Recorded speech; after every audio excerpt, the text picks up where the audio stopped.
8:33 minutos, 7:33 en las Islas Canarias. Y ya está aquí doña Pilar Rodríguez Los Santos. ¿Qué tal está usted? Muy buenos días, don Luis. Pues creo que es un momento idóneo para avisar a nuestros oyentes y telespectadores a través de la televisión que nos estén viendo que ya ha empezado la vuelta al cole, para los que no lo sepan, y por lo tanto esto del tráfico es una cosa terrorífica. O sea, hemos vuelto a septiembre de repente. Usted y yo es que llevamos todas las vacaciones aquí, pero los que se hayan ido de repente hoy van a notar un cambio radical en su forma de moverse no solo por Madrid, sino por todas las ciudades. ¿Sabe usted cuándo noté yo un cambio radical y me estuve acordando de todas las autoridades municipales? Ayer, con lo de la vuelta.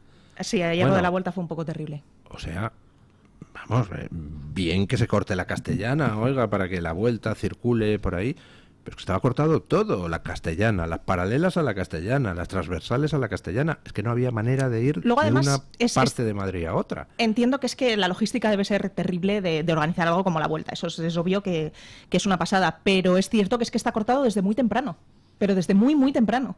Entonces ayer es que yo además vivo en el centro, en una de las zonas por las que pasaba o por las que casi pasaba, y es que, o sea, toda la calle cortada entera desde las 9 de la mañana prácticamente. De las 9 de la mañana hasta las 9 de la noche. Es que eso no es poca cosa. Ayer, para ir de la estación de Atocha a la plaza de San Juan de la Cruz, no hubo manera.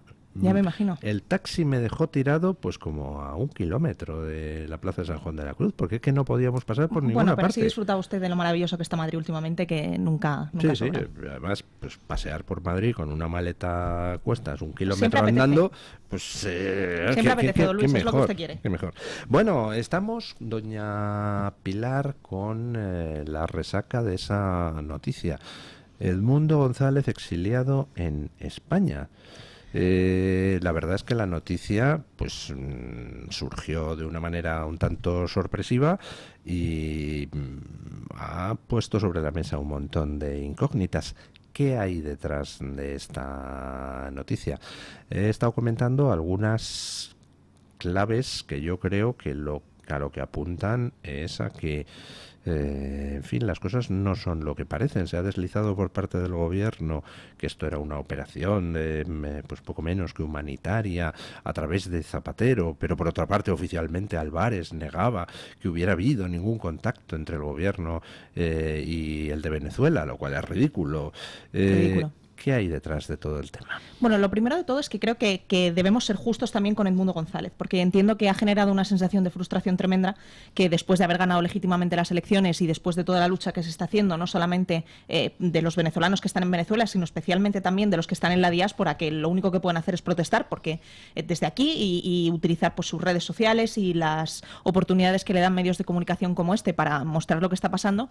Lo cierto es que Edmundo González es una persona extremadamente valiente, por si los oyentes no lo saben, él no iba a ser el candidato, la candidata iba a ser María Corina Machado y la inhabilitaron a ella e inhabilitaron a 5 personas más hasta llegar a él, que es un señor que ya estaba jubilado, que tenía una trayectoria profesional completamente envidiable, que su vida ya estaba totalmente hecha. Curiosamente que tuvo un papel en la llegada de Felipe González a España durante la transición democrática. ¿En serio? Yo no me lo sabía. Esto. Él fue el encargado de llevar a Felipe González en avión hasta España y entregárselo a Adolfo Suárez. Ah, pues fíjese usted. Mira, más datos nuevos que desconocíamos. Pues imagínese, si estaba por aquella época, pues imagínense tanto su edad como su capacidad profesional. Entonces, lo primero de todo es que Edmundo González, con independencia de que nos genere cierta frustración el que, bueno, no se haya podido quedar a dar la batalla allí, lo cierto es que es un valiente y hay que reconocerle como tal. Y ha sido un héroe durante todo este tiempo y ha debido recibir amenazas que no podemos ni siquiera llegar a imaginarnos, y aún así, pues ha estado ahí al pie del cañón desde el primer día y ha llevado a cabo una acción completamente heroica. Entonces, eso es lo primero. No podemos caer en la tentación de juzgar que haya tenido que venirse aquí, porque somos incapaces de entender somos incapaces de entender el miedo que debe sentir este pobre señor, este pobre héroe, porque el régimen es absolutamente capaz de todo.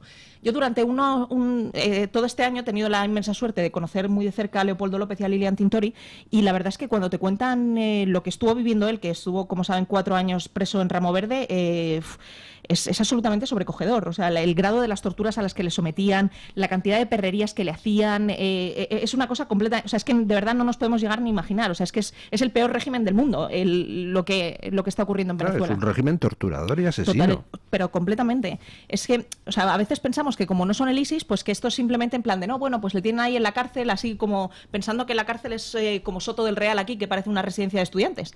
Y no, y aquello es terrorífico. Le hacían torturas de estas de privación de sueño con el objetivo de que perdiera la memoria. Le traían prostitutas a la celda para grabarle y para poder enseñárselo luego y destrozar la imagen de su mujer. Bueno, unas cosas completamente terribles. Pero bueno, con independencia de esto, volviendo a Edmundo González, lo cierto es que no sabemos cuáles son las circunstancias. Imagino que cuando llegue nos las contará. A nosotros no, me refiero a los españoles, sino a los venezolanos, que son los interesados. Pero en cualquiera de los casos, lo cierto es que todo lo que Zapatero forme parte, pues lo que tenemos que hacer es desterrarlo y poner un halo de duda sobre lo que está ocurriendo. Entonces, esto para empezar. Y para seguir, pues desde luego lo que no puede hacernos obviar esto es que Edmundo González, con independencia de que esté en Madrid, es el presidente electo de Venezuela. Entonces, ayer Mara Corina Machado decía que el 25 de enero iba a tomar posesión. Pues que el gobierno de España siga entendiendo que Edmundo González es el presidente electo de Venezuela, porque si lo que hemos hecho durante esta operación de salvar al soldado Ryan básicamente ha sido traerle allí para que el régimen tenga menos obstáculos para seguir siendo un régimen, pues entonces vaya papelón de España, ¿no? Que España pueda tener esa intención, es decir, traerle para quitarle un problema a Maduro, pues puede ser, pero lo cierto es que en el momento en que pisa suelo español y se le concede asilo político, es un hombre libre. Bueno, y además hay una cosa muy importante, que es que en el momento en el que se le concede este asilo político en estas circunstancias, el gobierno de España, de facto, está reconociendo que lo que ocurre ahí es una dictadura totalitaria en la cual hay presos políticos, entre ellos el candidato que ha ganado oficialmente las elecciones. Entonces, si esto se traslada y se convirtiera potencialmente en una mayor presión del gobierno de España sobre Venezuela, sobre el gobierno tiránico de Maduro, cosa que no va a ocurrir, pero bueno, si entráramos en un mundo de opciones ideales y esto ocurriera, pues sería una grandísima noticia, pero no tiene pinta, la verdad. Pero vamos, que a partir de mañana Edmundo González puede, si quiere, viajar a Estados Unidos, a Holanda, a Alemania o a donde le plazca. Es decir, Edmundo González, no por aceptar el exilio en España, se convierte en un rehén del gobierno español. Bueno, yo creo que eso hay que tenerlo en cuenta. A pesar de que el gobierno tenga tentación de lo contrario. A pesar de que el gobierno tenga tentación de lo contrario. Bueno, estoy aquí sin darle los buenos días a doña María Jamardo. Doña María Jamardo, ¿qué tal está usted? Repletos de tráfico ya. Repletos de tráfico, Qué horror, sí. Por favor. Vuelta al cole. Qué poco dura lo bueno. Qué poco dura lo bueno. Aquí en agosto, oiga, se trabaja, pero vamos, con una tranquilidad y una facilidad, ¿verdad? Totalmente. Bueno, ¿cómo interpreta usted lo que ha pasado con don Edmundo González? Porque pues tiene muchas derivadas. La verdad es que yo creo que tiene varias aristas el tema.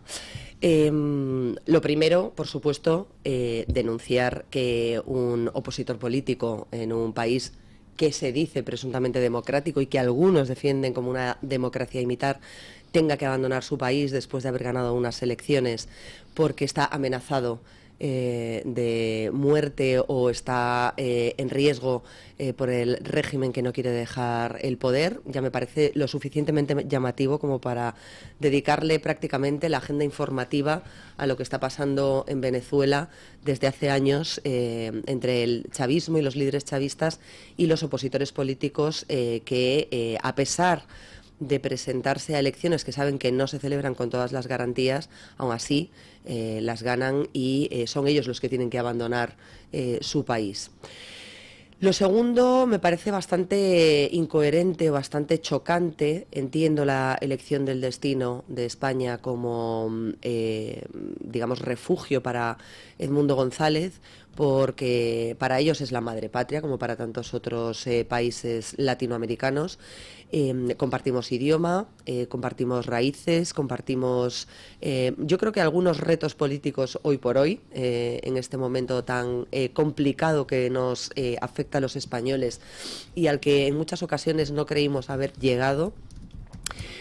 Pero creo que se le complica un poco la agenda a este gobierno que en ningún momento ha dado el paso de reconocer una evidencia que es un clamor ya en muchos otros estados de la Unión Europea incluso, y que es además una evidencia a nivel mundial. Entonces no sé cuál va a ser la lectura. Me imagino y presumo que será echar un poquito de serrín para que el tema no adquiera demasiada dimensión, para que esto se quede en 4 o 5 comentarios de tertulias y de algunas tertulias muy concretas, y que la cosa pase sin pena ni gloria, como sucedió con el asunto de Juan Guaidó, que sí tuvo más dimensión internacional en el sentido de que llegó a ser reconocido como presidente interino de Venezuela y nunca ocupó esa interinidad, nunca salió Maduro del poder, y aquí no ha pasado nada. Yo, para intentar analizar lo que ha ocurrido, invitaría a hacer un ejercicio de política ficción, que es que retrocedamos 4 días en el tiempo. Hace 4 días, el jueves pasado, ¿dónde estaba Edmundo González? Pues resulta que Edmundo González estaba en la Embajada de Países Bajos, refugiado.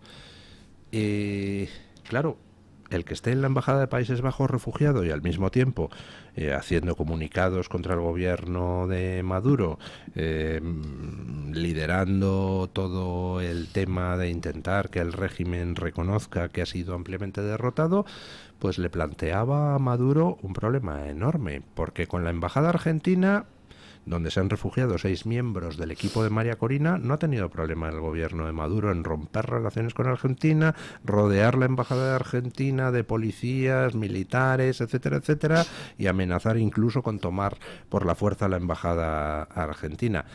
Pero claro, ¿cómo va a hacer eso con Holanda? O sea, hacer eso con un país de la Unión Europea ya significaría terminar con cualquier posibilidad de que la Unión Europea continúe cerdeando con el régimen de Maduro. Así que me imagino que habrá habido interesantes conversaciones entre un Borrell, por ejemplo, un Sánchez, por ejemplo, y un Maduro, por ejemplo, directamente o a través de personas interpuestas, de oye, no se te ocurra tomar algún tipo de represalia contra la embajada holandesa, oye, pero es que no puedo consentir que Edmundo González siga desde allí hablando al pueblo venezolano, entonces bueno, vamos a ver cómo lo hacemos, y al final le trasladan a la embajada española y de la embajada española a España, pero eso evidentemente le quita a Maduro el problema, pero sobre todo a quien se lo quita es a la Unión Europea, porque la Unión Europea se vería forzada a responder a Maduro con la amenaza de que Maduro cante algunas corruptelas de gente de la Unión Europea con su régimen. Y por tanto, bueno, pues aquí se está protegiendo Borrell, se está protegiendo Sánchez, pero vamos a ver cómo reacciona Edmundo González, cómo reacciona María Corina Machado, que ya ha dicho que ella continúa allí, y vamos a ver cuáles son los siguientes pasos. Que el gobierno español quiera tomarle como rehén a Edmundo González no quiere decir que él se vaya a dejar tomar como rehén. Imagino, no lo sé. Espero que nos sirva, insisto, para esa capa de serrín y silenciarle y parecer que no hace tanto ruido. Me consta, porque sí que en los últimos días y en las últimas semanas he estado muy pendiente de los asuntos de los venezolanos, que hay conversaciones, y esas sí existen, para darle, o las ha habido al menos, para darle una salida al señor Maduro y a la cúpula que le rodea en esta huida hacia adelante. Y sí se barajó la opción de que pudiera refugiarse él en Cuba como salida, digamos, digna, ¿no?, a esa derrota electoral, algo que rechazó como opción, Maduro.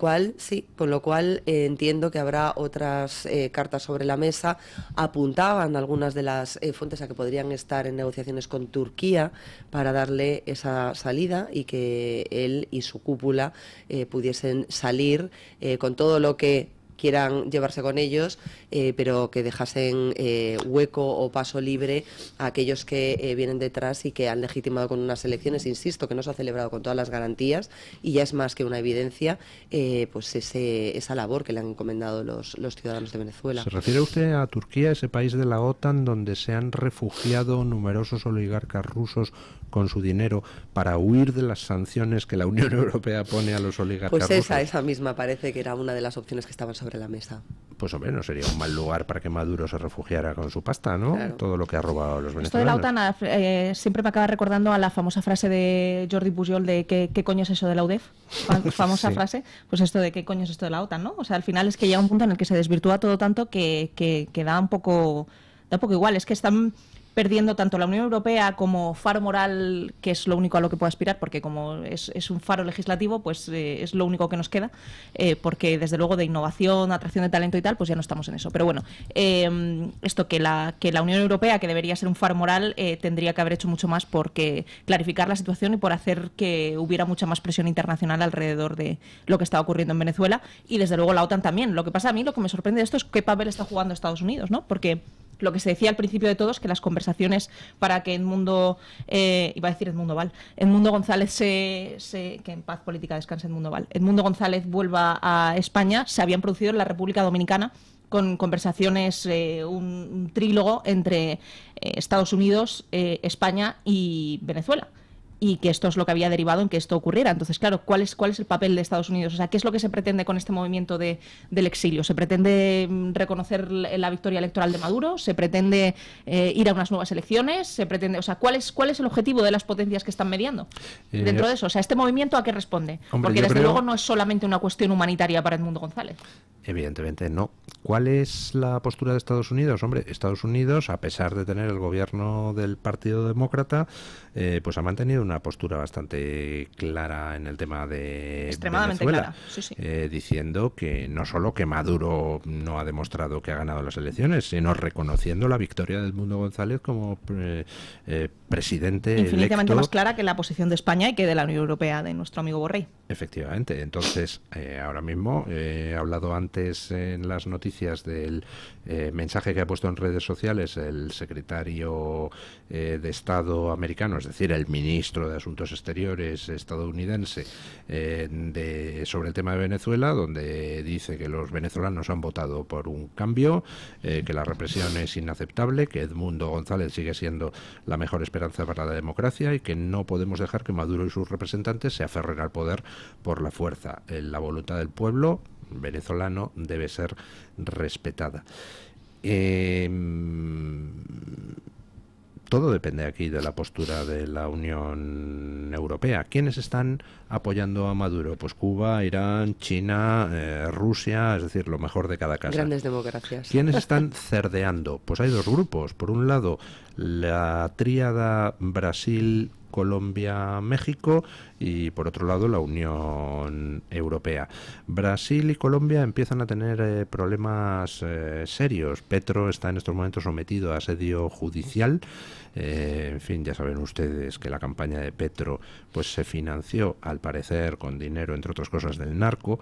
Y en cuanto a Lula da Silva, pues en estos momentos no sé si su jefe o su mandado, es decir, el juez Alexandre de Moraes, empieza a enfrentarse a la posibilidad de que le planteen una moción de censura en el Senado brasileño, que sería la primera vez en la historia que se hace dimitir a un juez del Tribunal Supremo haciendo uso de esa cláusula de la Constitución brasileña. Es decir, los dos, tanto Lula como Petro, últimamente pues están más calladitos porque tienen suficientes problemas internos. Y queda la Unión Europea. Si la Unión Europea le retira el apoyo a Maduro, es decir, si reconoce la victoria del presidente electo Edmundo González, pues ya no le queda nada a Maduro a lo que aferrarse, porque el paso siguiente serían evidentemente las sanciones contra el régimen criminal. Entonces yo creo que aquí estamos jugando con una serie de negociaciones bajo la mesa donde se mezcla todo, donde se mezcla, oye, ¿qué pasa con Maduro? ¿A dónde se puede exiliar? ¿Qué pasa con su cúpula? ¿Qué pasa con el resto de gente de medio pelo que ha estado participando en las torturas, en la represión, en el saqueo? ¿Y qué pasa con todos los que hemos estado metiendo la mano en la caja venezolana desde Europa? Bueno, pero ojalá el debate, dentro que sería terrible, ojalá el debate fuera donde se puede exiliar Maduro. Es que el debate yo creo que está más por a ver cómo sigue Maduro en el poder. Entonces, si todavía esto fuera un debate moral sobre si debemos permitir que Maduro se exilie o si se le debe juzgar en la Corte Penal Internacional, que es lo que se debe hacer, pues mira, pues es una opción mala pero que acaba con Maduro o una opción muy buena que acaba con Maduro. Pero es que no estamos en ese plano, yo creo. ¿Sabemos si estamos en ese plano? Pues ojalá estuviéramos, ojalá lo estemos, ¿eh? No voy a cambiar el tiempo verbal, ojalá lo estemos, ojalá, porque si estamos en ese plano quiere decir que el fin del régimen está más cerca, pero no tiene ninguna pinta, la verdad. Y luego además yo entiendo perfectamente que para la oposición tiene que ser una frustración tremenda lo que ha pasado, tremenda. De hecho ayer la salida del Mundo González, ayer en Twitter había muchos activistas venezolanos que han sido muy activos durante todo este proceso, que estaban francamente desolados, y lo entiendo perfectamente. Es que ha sido una proeza poder llegar hasta aquí, y que de repente todo esto acabe y que parezca que estamos otra vez en un Ledesma 2.0 o en un Enrique Capriles, en realidad, que es la opción, o sea, lo más parecido a lo que ha ocurrido, porque Enrique Capriles ya ganó las elecciones hace 12 años contra Chávez y se las robaron, como está haciendo ahora Maduro, y lo que pasa que en ese momento no protestaron. Por eso ahora han aprendido de aquello y la reacción ha sido completamente, ejemplar, porque han ejercido la presión internacional necesaria como para que nadie dude que las elecciones se han ganado. Pero claro, el problema de esto es que efectivamente da la sensación de que con este movimiento volvemos al punto de partida con esto, y que la conclusión va a ser que se repitan las elecciones, y obviamente Maduro también habrá aprendido de los errores a la hora de falsificar el resultado electoral, habrá aprendido de las actas, habrá aprendido de todo, y ya va a ser dificilísimo controlar el fraude. Interesante el comunicado que ayer hacía Borrell, la declaración oficial del alto representante Josep Borrell sobre los últimos acontecimientos en Venezuela, donde dice algo que tampoco había dicho. Alguna vez lo ha insinuado, pero bueno, ahora lo dice con bastante claridad. Dice: hoy es un día triste para la democracia en Venezuela. Ante la represión, la persecución política, pues el líder Edmundo González ha tenido que pedir asilo político y acogerse a la protección que le ha ofrecido España. Dice: Edmundo González, de acuerdo con las copias de las actas públicamente disponibles, sería el candidato presidencial ganador de las elecciones por una mayoría amplia. Bueno, esto ya es una diferencia con respecto a las chorradas que decía Borrell de Maduro, enseñe las actas. No, si las actas están enseñadas, las ha enseñado la oposición, y reconoce Borrell que sería el candidato presidencial ganador de las elecciones. Ahora, la pregunta es, si lo estás reconociendo, ¿por qué no dices que es el presidente electo? Porque es el presidente electo de acuerdo con las actas que tú mismo estás a las que tú mismo estás dando validez.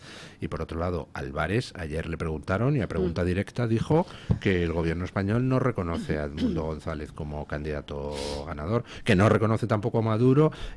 Pues entonces, que no sabemos si ha habido elecciones. No sabemos si es susto o muerte. Es decir, no sabemos si estamos en susto o en muerte. Tú no puedes no estar en un lado y no estar en otro. O sea, ¿qué equidistancia es esa? Tú tendrás que posicionarte. Luego ya veremos de qué lado te posicionas, si es el correcto o es el incorrecto, y si ello te pasa una u otra factura política o humana a lo largo de los años en uno u otro sentido. Pero uno no puede decir, no es el presidente electo, pero tampoco reconocemos al que se ha quedado. Hombre, pues entonces, ¿qué queremos? ¿Ponemos a Zapatero de presidente interino?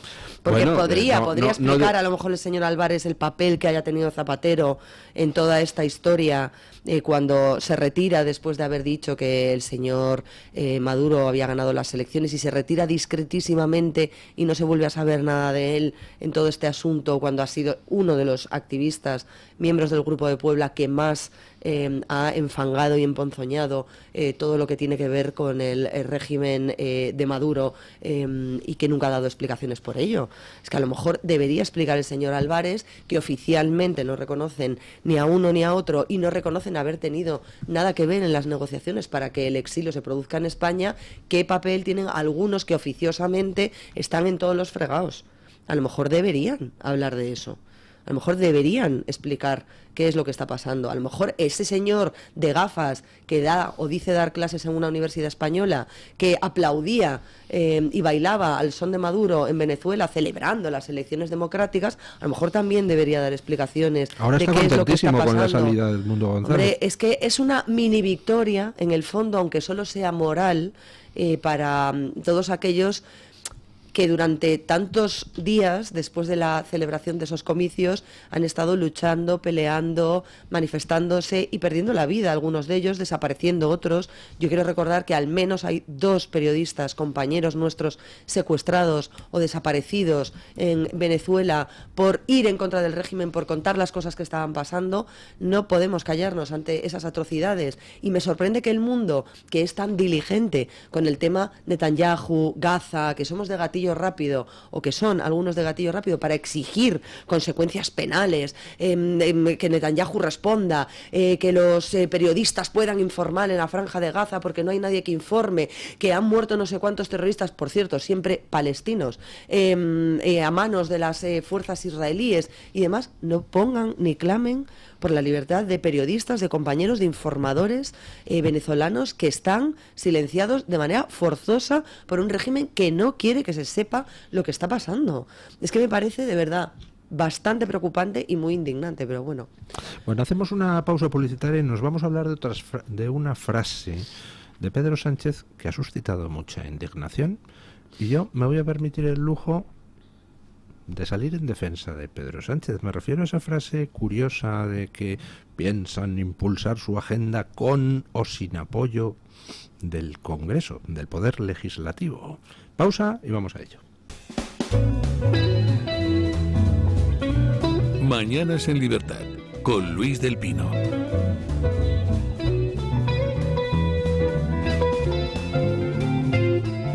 Bueno, ya saben ustedes que el otro día en su alocución, era ante el Comité Federal del PSOE, Eso es. Pues Zapatero, Sánchez, perdón, valga la redundancia,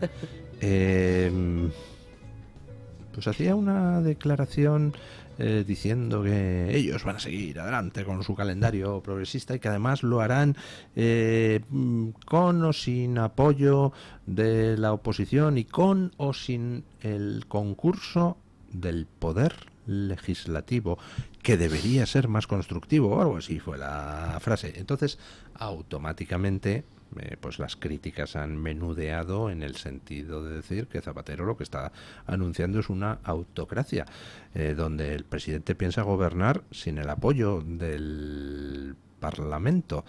Más o menos esa ha sido la crítica, ¿no? Esa es la afirmación que algunos no podían dar crédito y preguntaban incluso en redes sociales si estaba sesgada, si se había descontextualizado. Y la verdad es que no, es que a lo largo de sus promesas de continuidad en el poder, Pedro Sánchez hizo referencia a gobernaremos con o sin el apoyo del Poder Legislativo. Bueno, entiendo que da por hecho que no va a sacar adelante los presupuestos, con lo cual creo que es un anuncio anticipado de un fracaso futuro que ya da por cierto, porque efectivamente se le ha ido complicando la aritmética parlamentaria, sobre todo en relación al tema de los dineros después de esa financiación singular pactada singularmente con Esquerra y singularmente dejando fuera a Junts, que yo creo que es la clave de toda esta situación, ¿no? Y de cómo se ha desencadenado. Y luego, bueno, recordar, me genera expectación saber por qué usted va a defenderle, estoy expectante, pero me recuerda a aquellos regímenes autocráticos en los que, al margen del judicial al que intentan controlar y del legislativo al que ignoran absolutamente de una u otra manera o por unos u otros métodos, pues los tiranos imponen su voluntad porque es la única válida y es la única que merece la pena aplicar. Y esto se lo permiten, en cierto modo, los decretos que ya nos tenía acostumbrados a ellos durante la legislatura pasada. Fue muy pródigo en decretos al margen del control parlamentario. No es tampoco una novedad que Pedro Sánchez gobierne a golpe de decretazo, pero que, bueno, manifestado así y verbalizado de esa manera, parece casi como una declaración de intenciones, ¿no? De aquí no va a gobernar nadie salvo que sea yo. Bueno, repasando la historia y como la hemeroteca no es tan lejana, pues es un poquito lo que decía el señor Largo Caballero, al que cada vez parece acercarse más la política de Pedro Sánchez. Y es que Largo Caballero se negaba a entregar el poder a las derechas, aunque éstas hubieran ganado las elecciones, como así sucedió. O sea que más o menos, y si hacemos paralelismos históricos y si eso se nos permite, teniendo en cuenta las distintas épocas y los distintos perfiles y los distintos contextos, pues yo creo que el señor Pedro Sánchez está buscando inspiración en una memoria democrática muy antigua y muy superada, o al menos eso creíamos.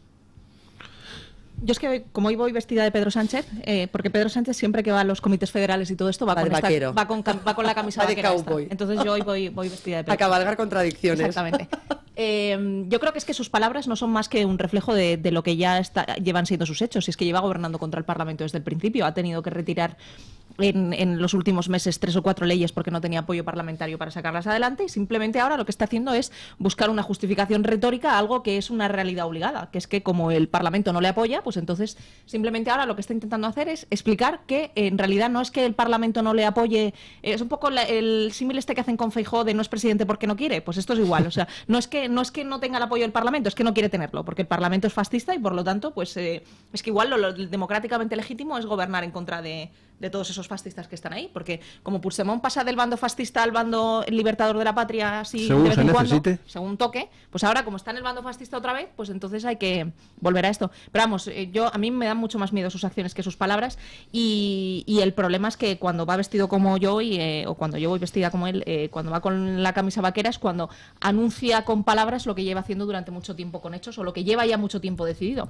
Pasó también con la amnistía, que ya estaba completamente decidida, pero de repente un día la anuncia en un comité federal como si fuera a ser una decisión que fuera a tomar con el resto de los varones. Pasó con los indultos, está pasando con esto. O sea, el problema de Pedro Sánchez es que sus palabras siempre acaban siendo justificaciones retóricas ex post para decisiones políticas que está tomando ya por necesidad, pero que obviamente no están tomadas por convicción, sino por eso, porque como las necesita, pues entonces pero vamos las justifica. a la literalidad de lo que ha dicho. Que por cierto, antes que decías, María, si se habían sacado de contexto, etcétera, es que están escritas, es que ni siquiera es una improvisación, es que en el discurso que luego se pasa a la prensa oficial, digamos, está la frase tal cual.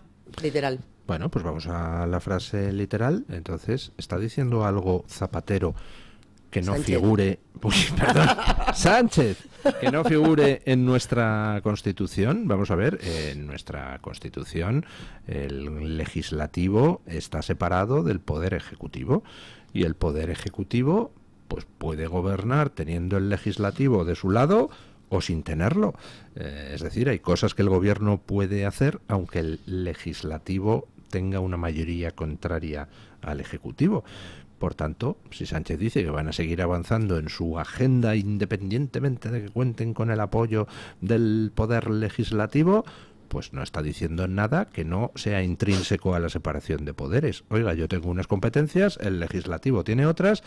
Por supuesto, si tengo el legislativo en contra no voy a poder sacar adelante ni una ley, ni la ley de presupuestos, ni nada de nada, pero sigo teniendo competencias como ejecutivo que soy y voy a tratar dentro de ellas de impulsar mis agendas políticas. En otros países que tienen una estructura más presidencial, pues oiga, lo hemos visto. Por ejemplo, Macron lleva gobernando un par de años teniendo a la Asamblea Nacional Francesa en contra. Ahora va a tener estabilidad gracias a que ha llegado a un acuerdo con Marine Le Pen para nombrar a un primer ministro de más bien tirando a la derecha, pero hasta el momento ha tenido una serie de problemas Macron, con mociones de censura a él, a su ministra, a todo. ¿Por qué? Pues porque resulta que él tiene el ejecutivo, la presidencia de Francia, pero el legislativo estaba en contra. En Estados Unidos ni les cuento. O sea, presidentes americanos que tienen al Congreso o al Senado o ambos en contra, pues prácticamente es cotidiano eso. Entonces aquí pues pasa lo mismo. No tenemos un régimen presidencial, pero sí hay una separación ejecutivo-legislativo y por tanto no está diciendo nada Zapatero Sánchez que no sea perfectamente constitucional. Él puede seguir en el gobierno mientras que no le descabalgue una moción de censura, y el hecho es que no hay mayoría para descabalgarle con una moción de censura. ¿Que le pueden tumbar todas las leyes? Cierto. ¿Y qué? Pero él sigue en la Moncloa y puede seguir dentro de sus competencias haciendo lo que le dé la gana. Por supuesto. Esto está bien para también que evitemos la tentación que se repite mucho, particularmente desde Génova 13, de que va a haber elecciones dentro de nada, que lo llevan repitiendo desde hace un montón de tiempo. Bueno, ni en broma. Ni en broma, pero es que además eso les va a llevar a la frustración de dos grupos esenciales. El primero, el de los ciudadanos, que es importantísimo y es el esencial y el fundamental. Porque si a los ciudadanos se les repite constantemente que esto es una cuestión de que en un año el gobierno se va a acabar, pues entonces cuando pase un año y el gobierno efectivamente no se acabe y siga allí, aunque sea a costa de legislar sin el Parlamento, pues es que va a llevar una frustración tremenda que contra quien lo van a pagar es contra el propio partido que les ha estado diciendo constantemente que el gobierno se iba a acabar, porque entonces lo que van a entender los ciudadanos es que la oposición, liderada en este caso por ellos, es profundamente incapaz de hacer que un gobierno que ya estaba acabado efectivamente termine. Y luego, sobre todo, les va a llevar la frustración a ellos mismos, al propio PP, en este caso, que es el que lo repite constantemente, porque están constantemente como en una preparación para un gobierno que no va a llevar nunca. Y entonces les va a llevar en una cita de Star Wars como elemento esencial de cultura política y social popular, a la ira, al odio, al lado oscuro de la fuerza y tal. Entonces, Star Wars es, junto con la guía del autoestopista galáctico y Juego de Tronos, la mejor fuente de citas sabiduría. políticas. Es así. Es así. Pero al margen de la constitucionalidad o no, o de cómo interpretemos esas palabras de Pedro Sánchez como declaración de intenciones, en las que efectivamente no le ha costado tanto, a él le han gustado los estados de alarma, que no han llegado a ser de excepción, pero casi, en los que podía hacer y deshacer, aprobar decretos, imponer decisiones sin que nadie le cuestionase. Él se siente más cómodo gobernando sin el control del Parlamento. Yo creo que se refiere más a eso, no tanto, por supuesto, a la iniciativa legislativa que también puede adoptar el gobierno de turno para sacar adelante determinadas propuestas que, por cierto, la ley, y de hecho el Tribunal Constitucional declaró la inconstitucionalidad de sus dos decretos de estado de alarma precisamente porque no cumplían con algunos de los requisitos formales, pero es que los que han llegado después para legislar sobre las cuestiones más peregrinas, tampoco cumplían con esos requisitos de máxima urgencia y extraordinaria necesidad, ¿no? A él le gustó eso de verse con el Parlamento cerrado y haciendo y deshaciendo sin tener que comparecer, porque a Pedro Sánchez solo le gusta comparecer cuando le aplauden.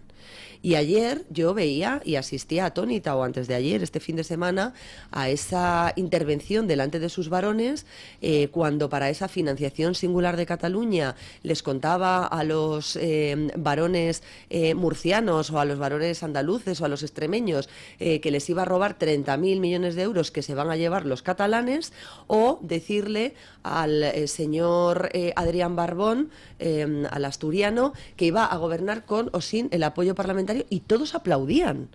Y yo no daba crédito, digo, pero estarán entendiendo lo que dice este señor, porque no sé si es que no le estaban escuchando o si es que no hacía falta que le escuchasen, pero el ver esos aplausos sin un mínimo de espíritu crítico y suponiendo y sabiendo que además con estos movimientos Pedro Sánchez se garantiza su continuidad como ha hecho siempre, pero se lamina el partido durante años, pues yo, de verdad, me sorprende incluso de parte de algunos que son fieles acólitos de Pedro Sánchez, que sigan pues en esa, insisto, huida hacia adelante a la que está entregado. Decía también Pedro Sánchez en un momento que los socialistas adaptan sus principios según las necesidades que haya para gobernar. Pues hombre, también ha sido bastante claro y sincero con esa afirmación, porque efectivamente sus cambios de opinión han sido una tónica en las dos legislaturas, la última ya verbalizada, ¿no? Yo no miento, yo cambio de opinión. Eso es marxismo, groucho marxismo. Si no le gustan mis principios, tengo otros. Exactamente eso. Entonces, Pedro Sánchez está dispuesto a agotar la legislatura, por supuesto que está determinado a agotar esa legislatura. Que tenemos 3 años más de Pedro Sánchez es un hecho ya prácticamente irrefutable, si es que no un axioma, y desde luego lo que está por llegar es más de lo mismo, es eslóganes muy llamativos que venden a su parroquia o a la poca que le queden o a la mucha que le queden, como los de menos Lamborghinis y más transporte público, para luego al día siguiente decirte que va a recuperar el IVA y que va a poner impuestos al diésel. Bueno, pues bienvenidos, ¿no? A aquello de lo que paguen los ricos, los de los Lamborghini, que además son 4 gatos en este país, desafortunadamente, ojalá todos los ciudadanos en España pudieran comprarse un Lamborghini, porque sería señal de que las cosas van muy bien. O a lo mejor otro que sea igual de caro que un Lamborghini, pero un poquito menos hortera, porque lo de Pedro Sánchez ya tilda, ¿no?, a esas fobias o esas filias o esas envidias de nuevo rico, que creo que no sabe ni siquiera de lo que habla y ni siquiera tiene gusto para elegir los bienes, ¿no?, que él atribuiría a una sociedad pues rica, que pudiera salir adelante con menos dificultades y sobre todo con más lujos, como a él le parece que son esos coches de marca, ¿no? Pero honestamente, lo que he visto en este fin de semana, más allá de esa afirmación de que gobernará al margen del legislativo, que, insisto, ya lo ha hecho, como bien hemos descrito, es una declaración de intenciones de que continúa, de que no tiene ninguna gana de convocar elecciones, de que le hagan lo que le hagan, él resistirá y que, desde luego, pues como tú bien decías, todo lo que no sea apoyarle él será fascismo y así todo arreglado, ¿no? O conmigo o contra mí. Yo tenía la esperanza de que se aprovechara el Comité Federal para escenificar una rebelión de los varones socialistas, pero de nuevo, pues nada, no ha habido nada. Creo que Paje ha hecho alguna declaracióncilla Lambán diciendo, un poquito más. Lambán también. Pobre hombre. Pobre hombre, sí. La verdad es que no está bien de salud. Pobre hombre. Lambán. Y Paje pues ha apretado un poco los puñitos y ha dicho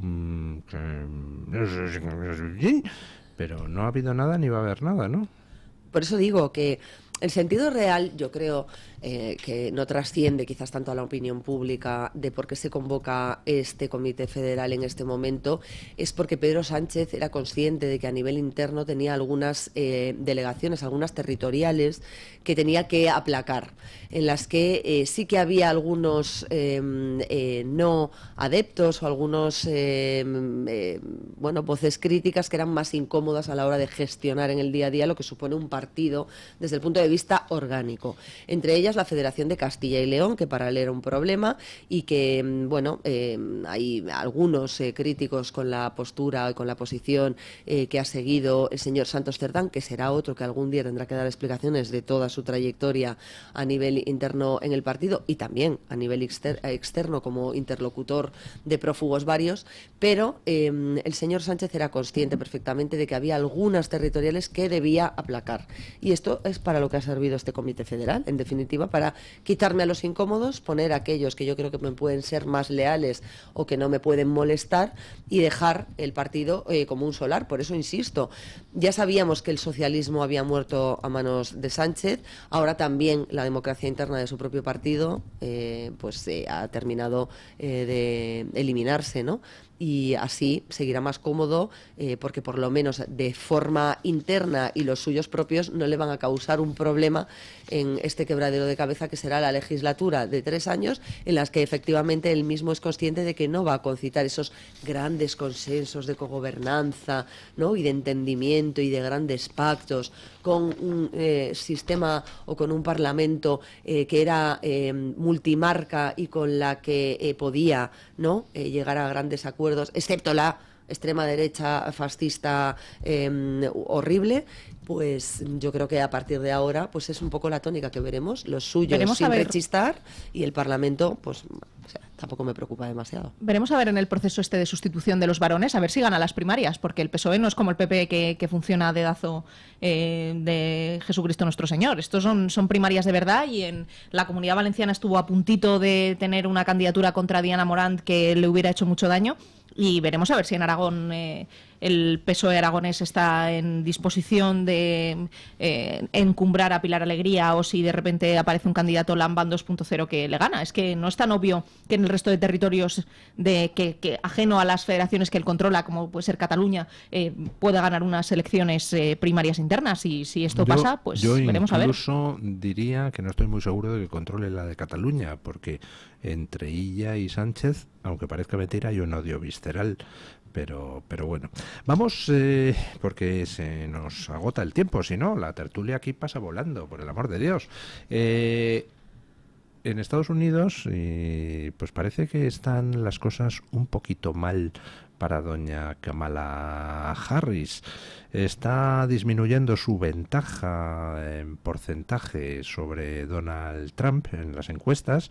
Está subiendo como la espuma la cotización de Donald Trump en las apuestas, y en estos momentos pues las casas de apuestas dan una probabilidad a Trump de ganar del 52% frente al 48% de Kamala Harris, y los pronósticos electorales de algunos conocidos gurús demoscópicos en Estados Unidos, como por ejemplo Nat Silver, que no es precisamente miembro de la fachosfera, es decir, ha sido un crítico de Trump bastante destacado y es pues claramente proclive al Partido Demócrata, pues ya le está dando a Trump casi un 60% de probabilidad de ganar la presidencia, lo cual, por cierto, ha motivado que le empiecen a llamar a Nat Silver agente del Partido Republicano. O sea, ya saben, igual que aquí en España, si alguien critica a Sánchez pasa a ser miembro de la fachosfera, pues ya incluso a sus gurús electorales, cuando no les dan la razón, en Estados Unidos los del Partido Demócrata empiezan a decir que en realidad son infiltrados del Partido Republicano. Recuerdo haberle oído aquí, doña Pilar, apostar porque ganaba Kamala Harris. ¿Sigue usted apostando? Sí. ¿Sí? Sí, y de verdad, no es voluntario, o sea, no es mi voluntad que ocurra, pero sí lo sigo creyendo. Creo que tienen todavía muchísimo margen. Creo que veremos a ver también de todas formas cómo va el debate electoral, porque el debate electoral acabó con la candidatura de Joe Biden y Kamala Harris tiene un problema, que es que lo peor que tiene Kamala Harris es Kamala Harris, o sea, lo peor de su candidatura. Entonces es una persona extremadamente débil que tiene una serie de carencias tremendas. Ya en la campaña de 2020 para las primarias demócratas ya los debates suyos fueron catastróficos. De hecho, se retiró casi al principio de todo porque bueno, pues es que tiene una serie de debilidades tremendas. Y tiene un problema, que es que no puede obviar que forma parte de la administración saliente. Por lo tanto, claro, toda esa serie de promesas al aire no dejan de ser promesas al aire de una vicepresidenta que no ha tenido ninguna capacidad de influencia después. Dicho lo cual, creo que sigue teniendo todavía muchísimo margen, y que es verdad que el margen se estrecha, pero también es cierto que la campaña de Donald Trump no está siendo la campaña de 2016, ni muchísimo menos. Están mucho más torpes que en 2016 e incluso mucho más torpes que en 2020. Y desconozco cuál es el motivo. Probablemente porque el vicepresidente pues no está dando la talla todo lo que debiera. Pero lo cierto es que no están al nivel de lo que estuvieron en las dos campañas anteriores, y hay que ser conscientes de eso, porque luego puede llegar el primer martes de noviembre, que no recuerdo qué fecha es concreta, pero en cualquier caso las elecciones americanas siempre son el primer martes de noviembre, y que de repente nos encontremos con que Kamala Harris gana con una diferencia pues relativamente amplia, y eso pues no nos debería sorprender. También porque las elecciones americanas, para así nuestros oyentes son muy... Martes 5 de noviembre. Pues mira, el martes 5 de noviembre. Pues nuestros oyentes son muy doctos en política americana y comentan mucho cada vez que hablamos de este tema, pero por si alguno no es tan consciente de ello, las elecciones, el sistema electoral americano funciona a través de delegados en los que cada uno de los estados tiene un peso específico. Y hay algunos estados en los cuales tienen un sistema electoral por el que si un candidato tiene un voto más que el otro, se lleva a todos los delegados de ese estado. Digamos que es como si ese estado computa del todo. Por lo tanto, es importantísimo no solamente ganar en voto popular, sino infinitamente más importante aún es ganar en los estados clave. De hecho, Hillary Clinton ganó en voto popular, es decir, tuvo más votos que Donald Trump, pero Donald Trump fue presidente de los Estados Unidos porque en los estados importantes pues tuvo más voto. Por lo tanto, esto ya no es una cuestión simplemente de quién tiene más voto popular, sino es una cuestión de, en los estados clave, quién es capaz de convencer a los electores, que en este caso les van a dar la mayoría de delegados. Entonces, que no es una cuestión tan fácil el predecirlo y hay que estar atento a, pues eso, a los estados que pueden inclinar la balanza en uno u otro sentido. Es cierto que el sistema americano, que a nosotros nos resulta tan atípico porque no tiene mucho que ver con el nuestro, pondera en determinados territorios los votos de esos delegados, de esos senadores, de esos diputados que después son los que al final inclinan la balanza hacia una u otra elección política y que permiten incluso que efectivamente el Congreso americano pueda tener un color, es decir, pueda leerse en clave republicana o en clave demócrata, y que el presidente pueda ser de la opción absolutamente contraria a la que tiene la mayoría de ese Congreso, ¿no? Y no es nada atípico ni nada anómalo, y en muchas ocasiones es además lo habitual. Ese sistema de contrapesos está muy bien porque al final obliga a tener que negociar las medidas cada vez que quieres presentar una iniciativa, y el presidente no cuenta con el apoyo cerrado de los suyos y ya está, sino que tengo que convencer a uno o varios o algunos miembros del partido de la oposición, que en definitiva no deja de serlo, en ese bipartidismo estadounidense, para que apoyen esta iniciativa o la otra que quiero llevar al Congreso. Ha habido algo que ha funcionado a algunos senadores de la señora Harris en las últimas semanas, que es un poco lo que parece que indica cuál será su giro electoral si quiere ganar estas elecciones, y es dejar de un lado esa batalla cultural que hasta ahora estaba dando de una manera abierta y que era casi uno de los baluartes que tenía dentro de esta carrera por la presidencia, y dejar también un poco el debate ideológico a un lado, explicando la economía de una manera un poco más sencilla. Eso le ha funcionado a algunos de sus senadores que, frente a republicanos quizás más tajantes o más estrictos en la defensa de sus ideales, pues convencieron a parte del electorado, o parecen convencer a parte del electorado, que tendrá que decidir entre Trump y Kamala Harris. Yo no veo la victoria tan clara a favor de la señora Harris. Creo que se ha metido con un lobby muy importante como es el de las armas en Estados Unidos.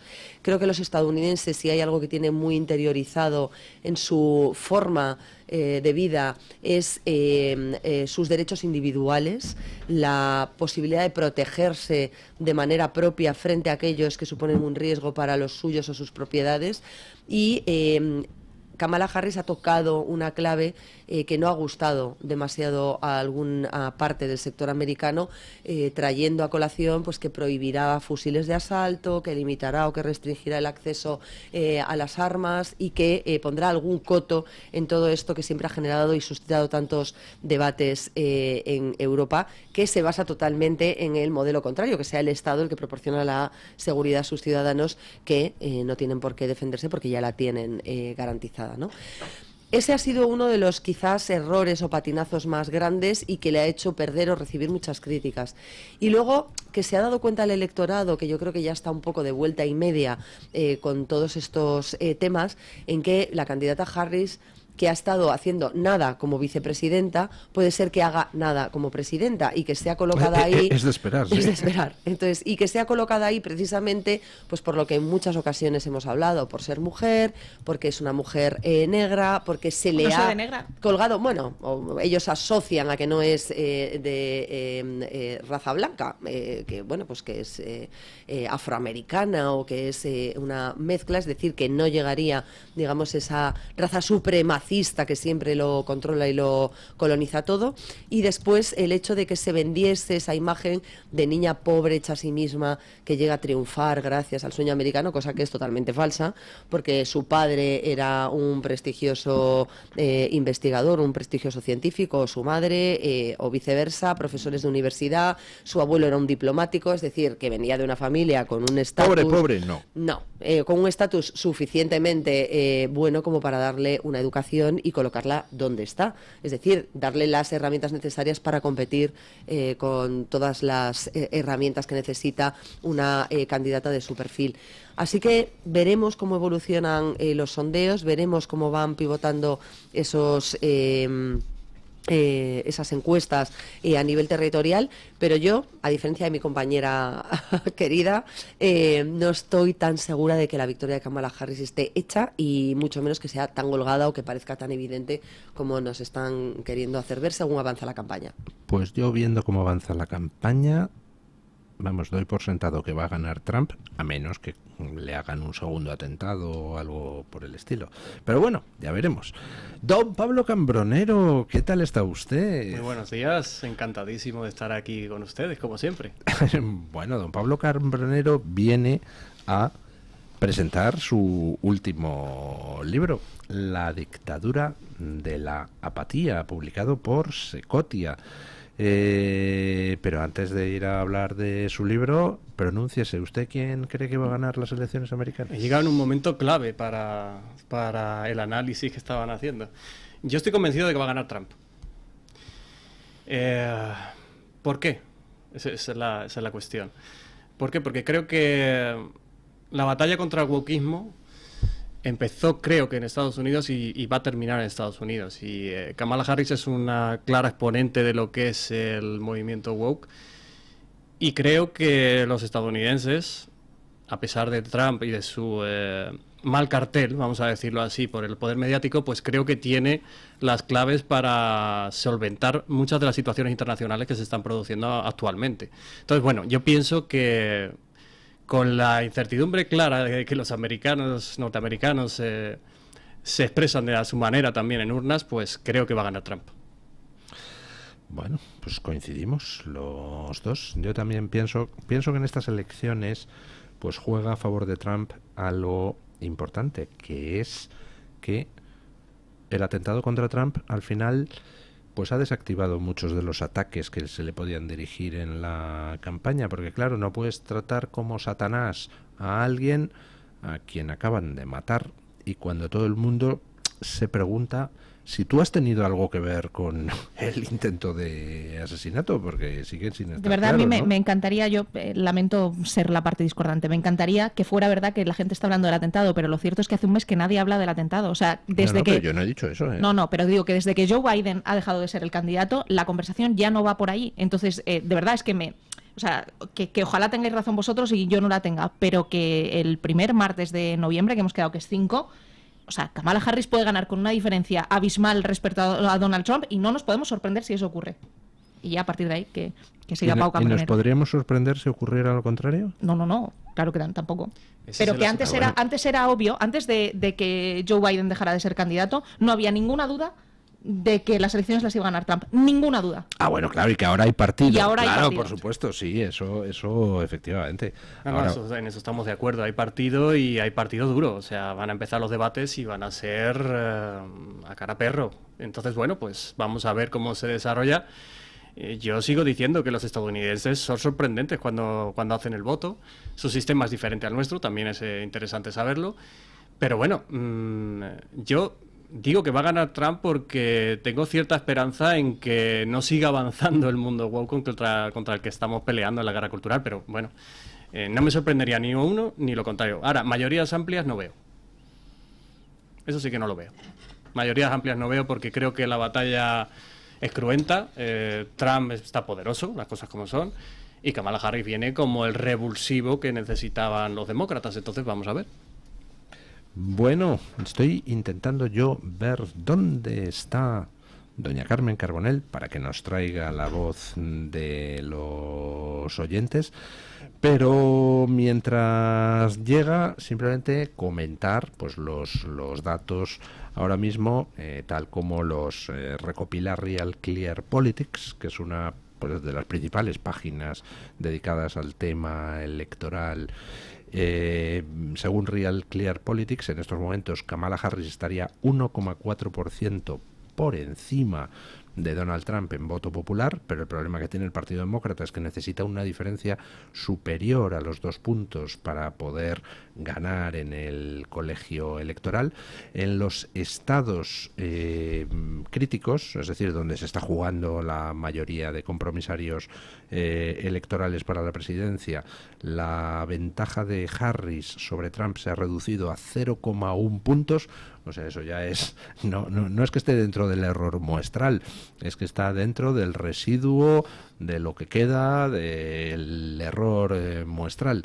Y en cuanto a las predicciones de cuántos compromisarios electorales tendría cada uno, pues en Real Clear Politics dan algo completamente empatado. 265 Trump, 273 Harris. En cuanto uno de los estados fundamentales de disputa cambie de bando, se invierte inmediatamente el asunto.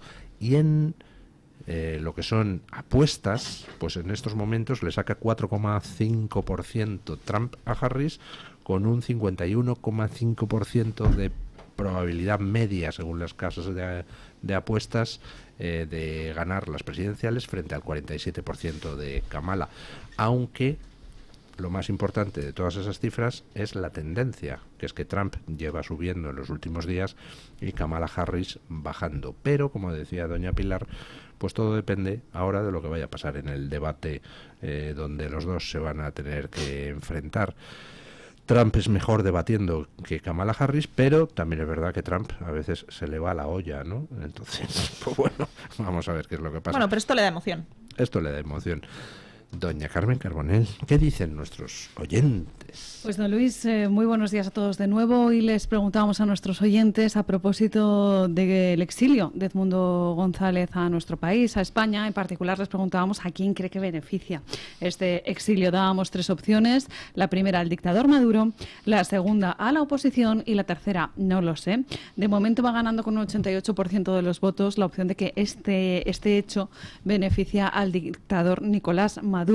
Hay un 3% que cree que beneficia a la oposición y hay un 9% que dice que no lo sabe. Don Luis, hay muchos comentarios de muchos oyentes venezolanos que nos piden por favor que no abandonemos esta causa, que nos parece a nosotros sumamente importante por nuestra unión especial con Hispanoamérica.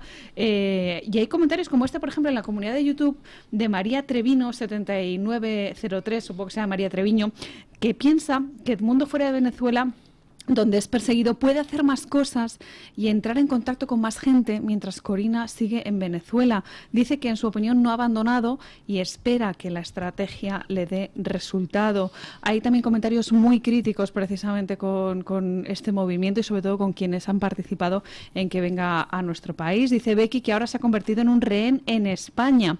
Ante cualquier acusación peregrina de Maduro podría ser extraditado y ha dividido a la oposición. Becky le da las gracias a José Luis Rodríguez Zapatero por su gestión, claro, en un tono ciertamente irónico.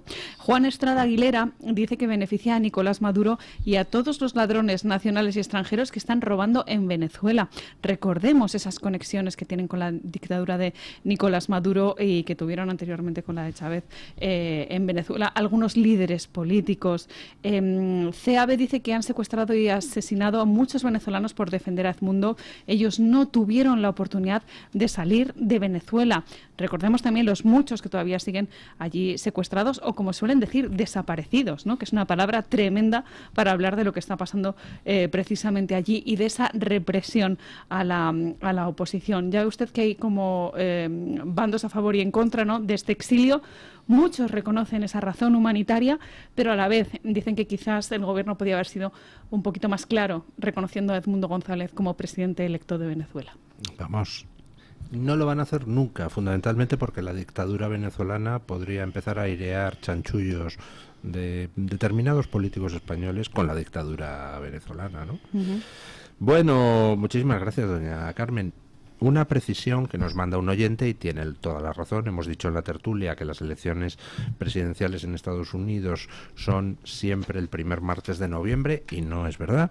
Es el primer martes después del primer lunes. Es una fórmula un tanto compleja. Supermartes después del superlunes, es cierto. Bueno, muchísimas gracias, doña Pilar Rodríguez Los Santos, por habernos acompañado en este lunes de tertulia. Muchísimas gracias, doña María Camardo. Hacemos una brevísima pausa publicitaria. Usted no se vaya, don Pablo Cambronero, que tenemos que hablar ahora de su libro.